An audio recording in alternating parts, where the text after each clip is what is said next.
Town Hall for March 2023. We want to thank you very much for hopping by for this month's retrospective for Good Ribbit Productions, the company behind the Notorious Frogs of Frogland. During these town halls, we review our progress, discuss the past month, touch on some of the plannings for the upcoming months, and today we're going to have a look at the project as a whole, discuss any challenges we may have faced over the past few weeks, and identify any areas we feel that could be improved. So we want to thank you for joining us, and look forward to hearing your thoughts and feedback after the town hall. So, as a bit of a refresher, over the past 1.5 years, we've achieved a significant progress towards developing this world that we started upon. Our community has been an immense help, and as a small refresher, since we closed our sale of the 10,000 Notorious Frogs back in September of 2021, we managed to do a fair amount. With the funds generated from the sale, we have built a vertical slice of the metaverse, something we call the Dragonfly Social Club, which is a thick client that can be downloaded on both Windows and Mac. This is a fully Web3 experience where you can log in with your wallet. We verify that you have a frog. If you do, then you have master access to control the environment, where you can then swap out paintings in the NFT, in the picture frames, invite in guests, and have your own private instances. On top of that, we made the promise of buy frog, get land. And of course, if you bought frog, you got land. We've been developing 7 different WebGL environments that will be showcased in the not too distant future. One for each of the 7 different LSDs, or land synthesis devices, which are the tokens that we provided to our community as a proof of ownership for their land. The second token launch was precisely that. The mini games themselves that we have showcased in a few Discord chats and a few tweets and a few other town halls up until now have been in development, with one imminently being launched in the next few days, let's say.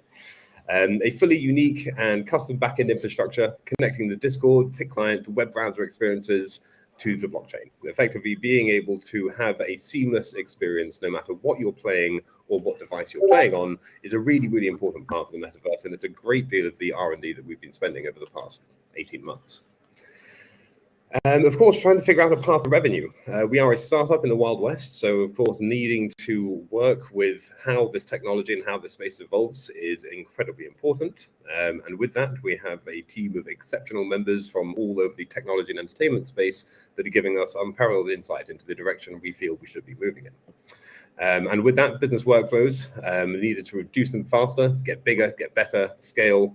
With all things moving forward, this is a big focus that we've been spending over the past few weeks, is getting ready for a raise in some shape or form.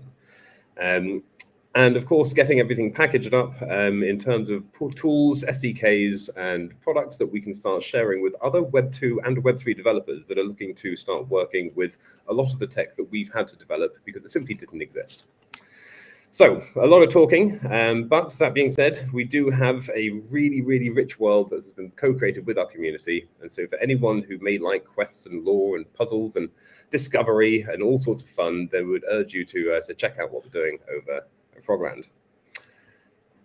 Without further ado, I'm going to pass over to Lollyhops, our producer, and get a little catch up from Lolly. Thanks, Snoop. How's it going, everyone? So I just kind of wanted to touch on some of the things that we've been working on for the past month, kind of doing our normal retrospective look.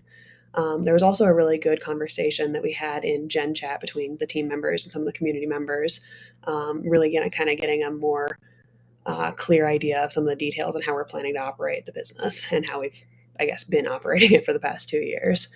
It's in Gen Chat if anyone wants to go and look and have a read through, but it is a bit of a TLDR. Our business is a mashup of a traditional Hollywood production studio and a tech startup that's glued together with blockchain technology. We really wanted to make sure we kind of proved out that model and demonstrated the ability to build that and integrate these really kind of disparate and not always linear processes, not only just with promises, or not just with promises, but with actual evidence. And for the past 2 years, we've been building out that technological infrastructure and the foundation for interacting with both the story and the world. Those basic things let us turn on the economy and provide the community with prompts and hooks to explore the IP through first-party experiences and creating your own content as well. So Total Recall is a great example of this.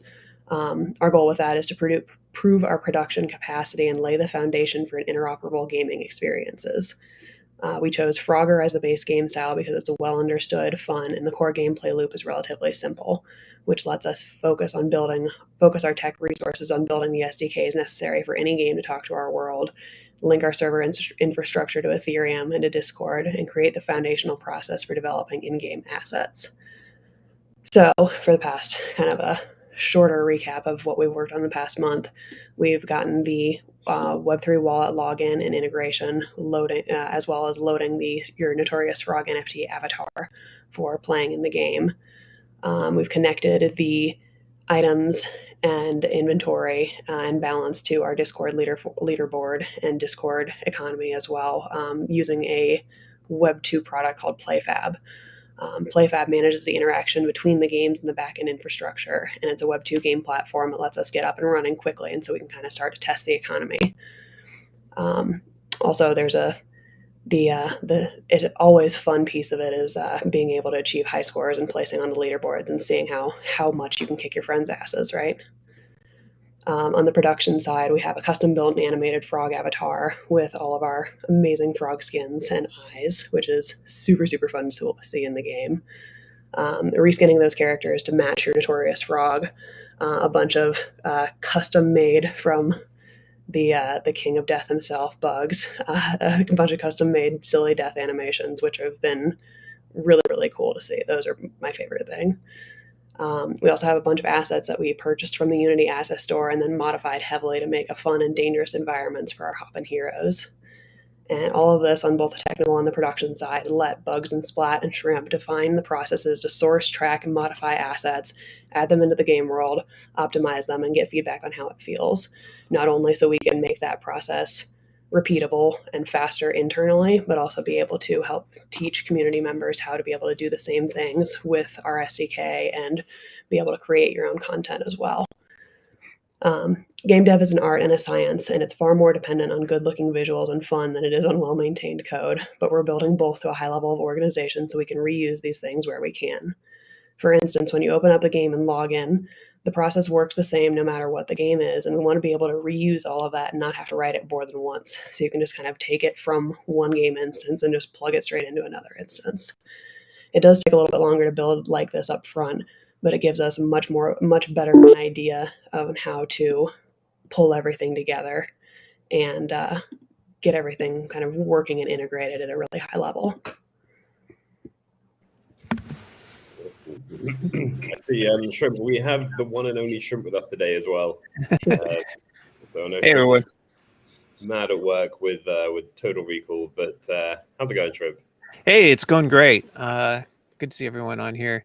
Thank you for that intro, Lolly. So yeah, today is a very exciting day because we are opening for the first time a pre-alpha gameplay with a small set of players. This is an interesting aspect of gameplay where we take a cut of the game and we test it as objectively as possible. And we're looking for the way people play it, how to improve it, feedback that is both honest and insightful.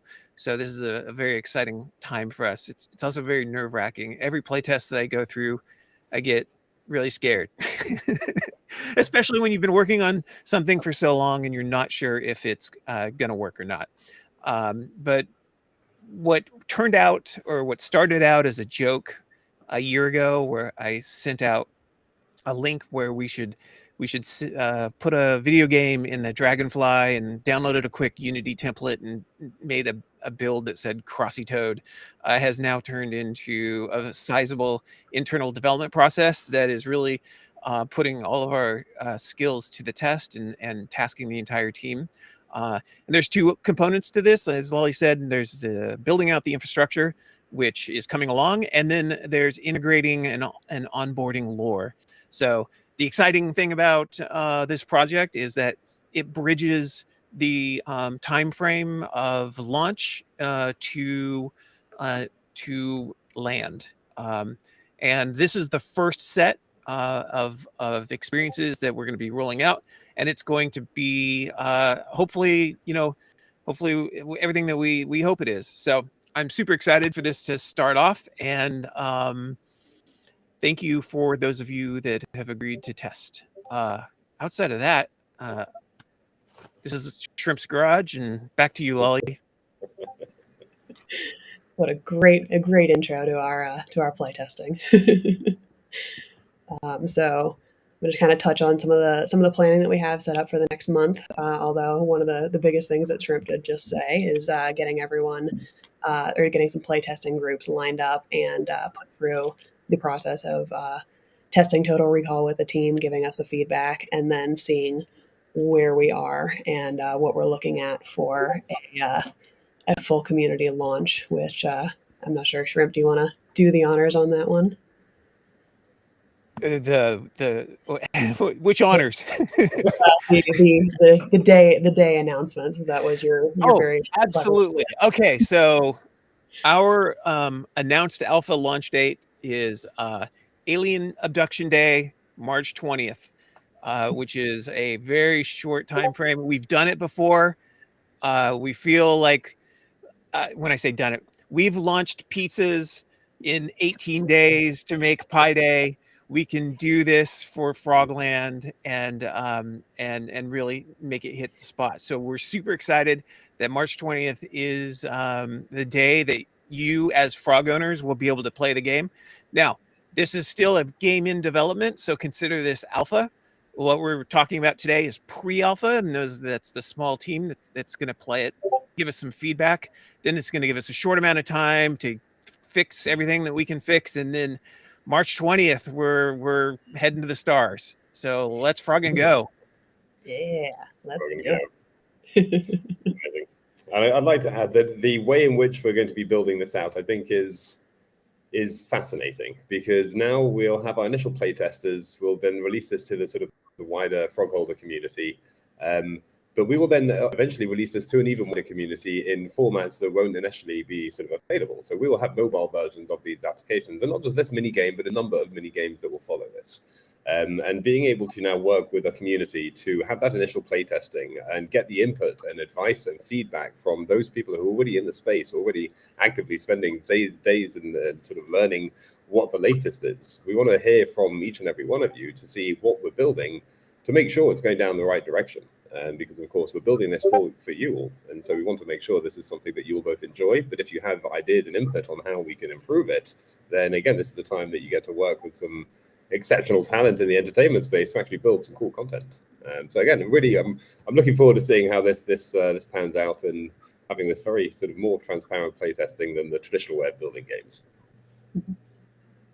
Yeah, I think that's something that's really kind of good to kind of hit on here too, is that generally playtesting is something that happens early in the development process. Like, this isn't something that happens relatively right before you open it up. Usually this is something where the game's pretty much done. You might have some tweaks that you need to do one way or another, but it tends to happen very much behind closed doors, and I'm sure NDAs and whatever else goes on in that type of situation. But as we are kind of trying to develop this new process of co-creating with the community and bringing you guys in to help us create this world, being able to open this up sooner is something that we're all a little nervous about, but also very excited about, because this is what kind of is going to pave the way for a true creator economy, whether that's in game or in real life. And I think it's going to be really, really exciting. Yeah, there's a lot of things that we're trying to connect together, both the creative economy, which is in its works. There's also the Dragonfly, and now there's this app. I think we're intentionally trying to both pull the lore and the how would I put this? The products that have yet to be released in a unified way. We have a ton that's in our back pocket that just have not found their way to the community yet, because we are very intentional in the way we tell the stories, and we want to make them the most impactful and also the most engaging. And so this is the first step in really us putting it forward, and hoping that that we can engage the community in a way that is both collaborative and unique from many of the way other projects have been put together. It's the Web3 way, right? There's frogs have web feet for a reason. That's this one. Definitely. So I don't want to put you on the spot, Shrimp, but March 20th, do we know why that's UFO Day? Was there like someone famous that was abducted on that day, or is there... It's a good question. I just happened to run by it somewhere on the webs, not the dark webs, the regular webs, Regular webs. and it just happened to be March 20th. The next notable day was, I think, like July 5th or something, was Roswell Day.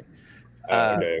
But that's way beyond our window, and so I suggested it, which I shouldn't have, because now we've like put ourselves into that situation. But the deadlines are good. You know, shout outs to Splatmap, who's our lead dev, who's been putting in long hours on the dev side, and Bugs, who is doing all the technical art on that, and they are working full time to get this out the door. Believe it or not, this is really only a I'd say a 2.5 person effort, which is remarkable for what this is. It just shows like the quality of the team and their dedication to this. I also have one other special surprise in there with the audio design, which I'm not going to talk about now, but it'll come out when we release it. So super excited to have some a special guest on that one. Well, with that, are we ready to play? Are we ready to play? Come on, we're ready to play, right? I think so. Very close. I've got a couple more things I got to run through on it. All right. I just get all hoppity about stuff. Yes, things are all hopping out of our skin at this point. So really quickly, just to kind of touch up on some of the things that we're planning for the next month. As some of you guys may have seen in the Discord, we've been doing a lot of product road mapping as we prep for arrays, and we put a ton of effort into organizing a framework for the world that helps us make sure that each game can fit into the history of Frogland, and we'll be sharing parts of that over time to help people build out their own IP. Part of that is kind of what Shrimp was touching on a minute ago, with being able to experience this not only from the creative side as community members, but even in 5-10 years when the whole game is built out and final, even though no art is ever really final. We will be art is only abandoned. It's not ever finished. Yeah, exactly.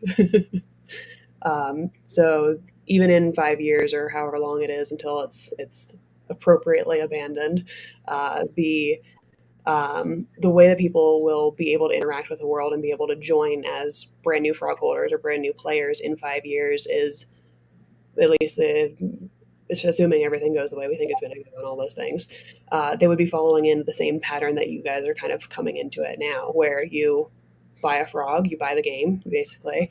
Then when you start your process, you're able to go through this kind of series of mini games kind of as your tutorial and as you're learning more of the world and learning how to play and learning what all of these, hopefully in 5 years, not complicated and just like, oh yes, of course I own an NFT to play a blockchain game, cool. And have all those processes kind of spelled out in a very similar way to the example that I love to use is Fallout 3, where they're kind of, you start out the game, you get to customize your character, choose your hair, choose your skin, name it, whatever, and then you're a baby and like you realize your mom just got murdered, so now you have an idea of who's good and who's bad in the world. Then you get to progress a little bit, and now you're a toddler and you get to choose what your primary strengths are going to be and what you want to really work on. Do you want to be like someone who hacks computers to get through the game of Fallout, or do you want to be someone who's a little bit more of a fighter, and kind of choosing all those things so that way you know the history, you know the lore, you know how you want to play, and then you get set up in these kind of smaller mini quests to escape from the bunker. I forget what they call it, but escape into the real world, and you kind of start to level up through these games, and it becomes much more open world and exploratory as you kind of exit from those initial smaller narrative processes. And I think that's going to be something that's going to be really cool and something that's fascinating to be able to be on this side of it and be able to be building it and playing and experiencing it so early. I think it's really, really cool. So something else Froggy Digital is focusing on a lot right now is designing the token economy in different ways to collect and spend tokens in the game world that are based on having fun and the lore and the story, but aren't extractive. Getting the token economy right is incredibly important, obviously, because there's a way for us to build an ecosystem that sustains development and is also fair and balanced and doesn't just launch a shitcoin and leave the holders in the bag, which is why we've been very deliberate about that part of our build out. We are already through the first phase of token design. That's our Discord economy. And the next iteration of that is being worked into PlayFab. As we migrate over the economy into PlayFab, it'll take advantage of our custom logic and have more and more unique and cool features, things that are custom built for interactions in Frogland, and things for people to do here. So as that all kind of starts to come together, that will give us the right launch pad to again kind of start to pull on all these other minigame experiences and all the other things that we have not yet released and be able to connect them all together pretty much. I mean, I hate saying immediately, but relatively immediately to where they are in the workflow process and in our planning schedule. And so that's kind of our plan as we are moving forward through March. And was there anything else that I missed on there, Snoop? No, I got to say it's going to be a busy month, isn't it? Looking forward to it, though. There's a lot to do. Definitely. And I know we were going to maybe throw it over to Froggy Digital to talk a little bit about East Denver and his presentation there, but he is not feeling particularly great. So I'll open that to him, but we might not. That sounds like death. Yeah, so we might not have that from him today, which is okay with him. Yeah. I mean, it's probably reasonable to say that like this has been one of the more awesome conferences that we've been to, and you know, it's great to see. There's a lot of infrastructure that's being built in a very webby way around video games, and you know, the progress that's been made in the past year or so from other projects was really inspiring. And of course, you know, we talked to pretty much everyone out there who's working on a game project and showed them the frogs, and everyone loves what we're doing. So that was really awesome. Nice. And Matt's lost his voice because, of course, he's giving a talk about homomorphic encryption. Some clever stuff that I'm going to pretend I know exactly what it is. Yeah. There was something you said to me the other day that I thought was really funny. It was like, I pretend I understand the words that are on the crayons that I'm about to eat. I was feeling quite groggy myself that day. So I got to say, the talk went well, though, and you were happy with turnout and people understood what you're talking about? Oh, yeah, absolutely. I mean, you know, we've been working on that system for a long time and have a lot of support on the academic side, and you know, in traditional industry, you know, Microsoft, a couple other companies, but this is the first time that we've put it in front of the blockchain devs, and it was overwhelmingly positive. You know, there's a couple other teams that are working on similar things, and I think that they'll be able to benefit from some of the lessons that we already have of running the elections in you know, out in public. So I'm hoping, you know, if things pan out, we might see a couple of DAOs start to use it as well, which would be really cool. Very cool. Awesome. Yeah, and I'm sure there are probably a couple of drinks at some point, but yeah, I hope you're feeling better soon, and I hope it's not all self-inflicted. Yeah, this was unfortunately a flu bug that was caught, and I have somehow miraculously thus far, knock on wood, escaped. Okay. Yeah, I thought you were just partying hard there, Frog Digital. No, not this One time. too many frogs in the throat. Frog shot. so I know this has definitely been definitely one of the more business focused conferences. It was similar to DevCon, I think, where it was at the conference early every day and pretty much tucked into bed by like 9 p.m. Yeah, you know, it's funny, like the NFT conferences are a lot of fun, and you know, the artists and all the cool people who are here, and like most of the business there is done at the after parties, right? Yeah. And then for these conferences that are more developer oriented, more ecosystem oriented. It's all mostly driven by the conference. Yeah, nice. Looking forward to the next NFT conference. What is that? It's going to be end of March, isn't it? NFT. Yeah. Alpha Edge, I think they call it now. Oh, yes. NFTLA is in March. It is. Oh wow. I think it starts on the 23rd, so like right after Alien Right Abduction. after launch, huh? Oh, wow. It Mhm. Nice. All right. Well, where are we? So, I mean, just interesting things happening in the space in general. I mean, I've been seeing some amazing developments. So, MetaMask came out with a Unity SDK, which I think is an interesting step in the right direction. That's going to be getting a lot of traditional game developers at least understanding how to work with it a little bit more. Because I know when we started working on NFT importing and of course logging in with wallets, the existing software is good, but it's temperamental and it's finicky to say the least. Especially when you're trying to log in a 3D environment rather than just on a 2D screen on a 2D website. So I think having this MetaMask SDK is certainly going to be a step in the right direction. I don't know if the tech team has looked into it anymore, but I know it's out there now, which is good. Yeah, we haven't integrated it yet because Froggy Digital wrote his own. So we haven't really looked at it, but I'm sure it's got some good nuggets in there. Yeah, it's good to see. Yeah, more projects. I'm very excited. Yeah, I'm very, we've worked pretty closely with the Wallet Connect team, and they're great. And having other wallet options that have native support for game engines, I think, is only going to lead to better things because you get more people using the patterns, and then the ways to do things start to work very, very early. And I think it's just going to be so much better for gamers, right? It's going to make it much easier to log in. Mm-hmm. Yeah, got to remove that friction. It's going to be the next big thing. Those gamers have to be able to. I mean, I suppose eventually they're going to expect to just log in as they traditionally log into anything like Battle.net or sort of Steam or anything, which is username and passwords. While I much prefer logging into things with MetaMask. Honestly, never having to remember passwords, just having to remember which wallet. I suppose that's the other thing. But yeah, it's an easy workflow once you've got a good wallet connect happening. That's not the text file that I found on the server, right? With your 1, 2, 3. That's the one.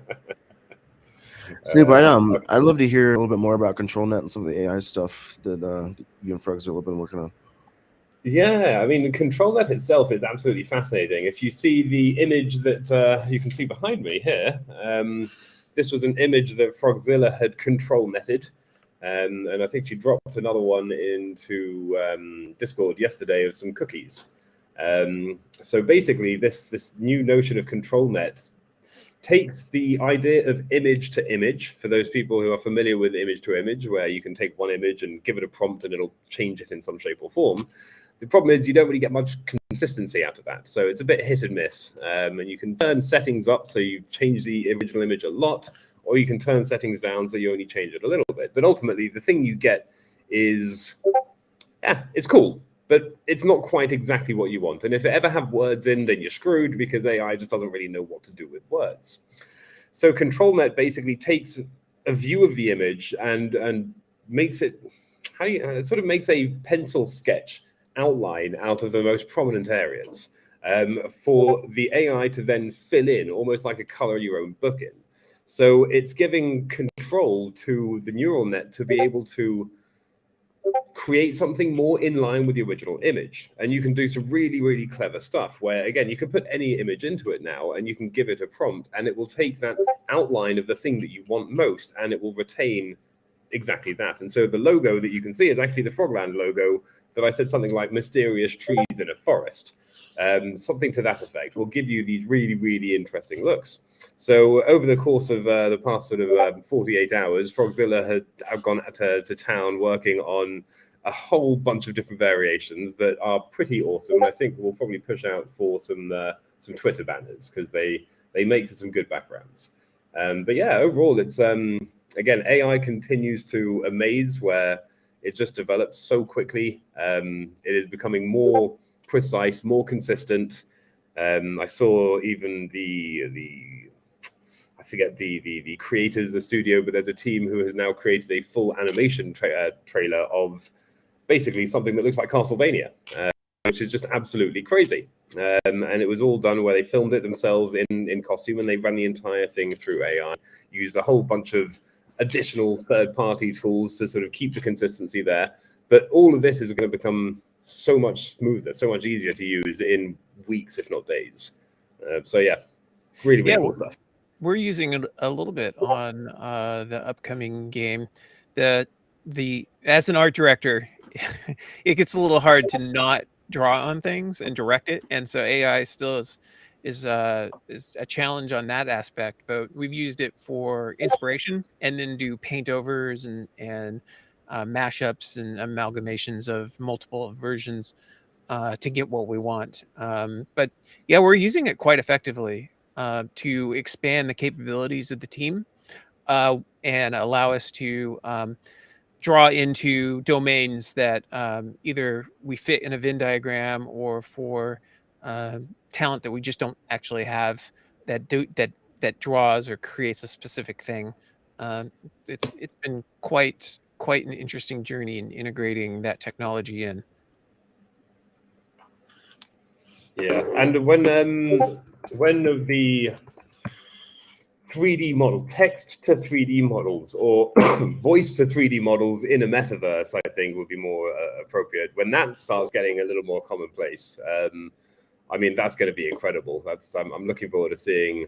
I don't know. I can just imagine being inside my lily pad and just wanting to see like an Art Deco sofa, and then just willing it into existence, because you'll be able to do that in the metaverse. Again, I'm talking a long time away, but that very idea of just being able to create 3D models at the drop of a hat, I think is really, really powerful.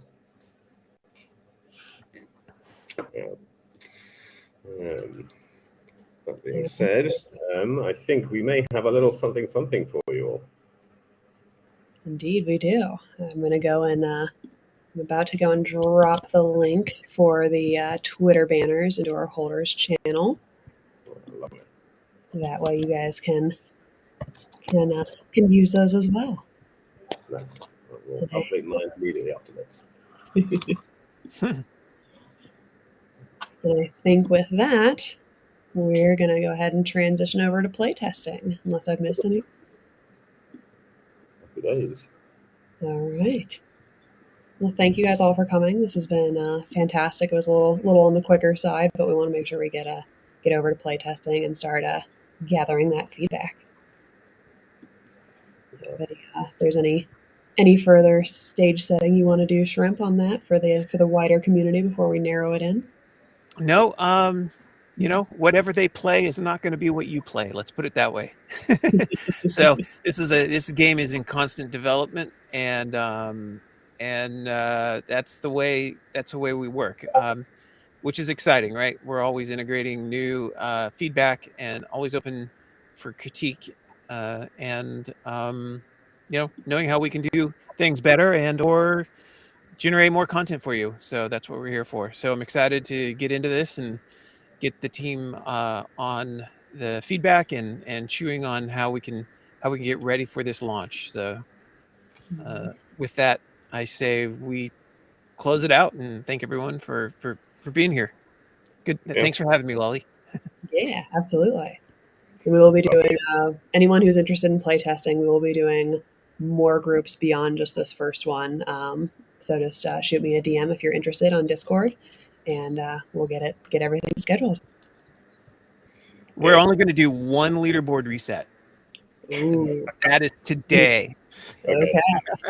So we'll find out who the best of the playtesters are today. Well, today for the first group, and then get to see the whole group of playtesters. Yeah, unlike last night, where I was just like deleting people randomly and splat. Was like, what's going on? You had too high of a score. Like, no more of that. No more of that. No, this is like the competition's on at this point. So super excited.